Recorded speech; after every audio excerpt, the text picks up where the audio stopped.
I've got this amazing course, but how do I get people to find it?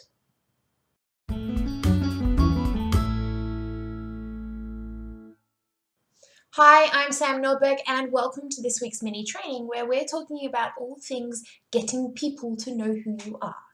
See, course writing is wonderful, obviously, I'm going to say that. Course writing is great, but at some point people have to find out about your course, which means you need to build a tribe or a list or a group or whatever you want to call it.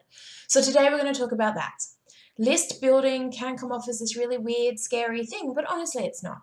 So what I'm going to do is share with you the 3 things you need to know about building your list. Number 1, you have to know who you're attracting. We've talked about the reason you need to understand your ideal client or your target market countless times. You can trawl back through the blog, you'll find it. But you really need to understand who you're trying to attract. The reason for this is that how on earth can you talk to them and attract them if you don't know what they like? You know, who are they? How old are they? Are they male or female? Are they old or young? What do they wear? What do they drink? What do they eat? The more you know, the easier it is to find them. Number 2. You need to build an opt-in of some sort to offer value for free to show people they can trust you. Now, this is where selling online is a little bit different from selling face-to-face with a product. Face-to-face with a product, you go into the store, you see the thing you like, you touch it, you poke it, you make sure it's real, and then you know what you're getting, so then you give them your money.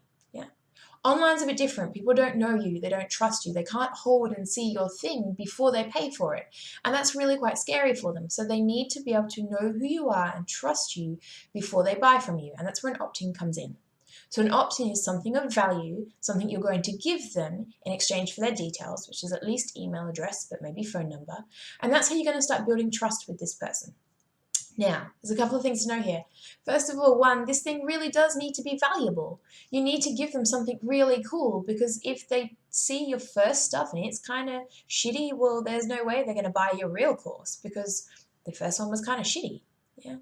You need to work really hard at making sure your opt-in is really good, meaty, chunky value, because then they're going to trust that they're going to get good stuff from you. The second thing you need to know about opt-ins, if you want to convert high-paying clients, that's high-end courses or coaching or whatever you're converting, then they need to trust you quickly. And some of the best ways to do that are videos and webinars. That's the reason they work, is because people are getting to know who you are and they get to see your content and your value. One of my best opt-ins to date still has been the Write That Course Challenge. It's by far the most popular and it attracts people all the time. But you'll notice that even in the Write That Course Challenge, I built video content in so you guys can get to know who I am, and you'll probably get fed up with me pretty quickly. You see me a lot during the challenge.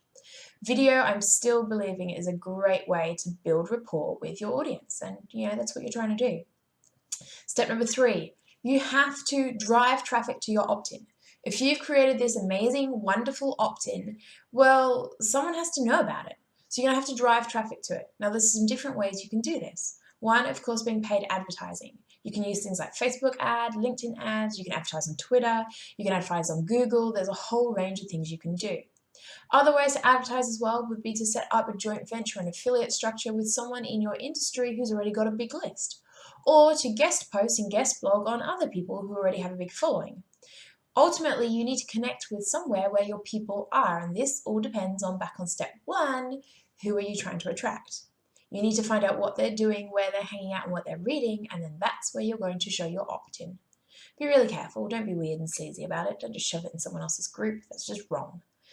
So that's it, really, honestly. The reason we don't drive Facebook ads to your course straight away is because if they don't know you, they're not going to buy your $3,000, $4,000, $5,000 course, because who the hell are you? Why would they buy from you? I know you. I know you're pretty awesome. But they don't. And so this is where the opt-in comes from.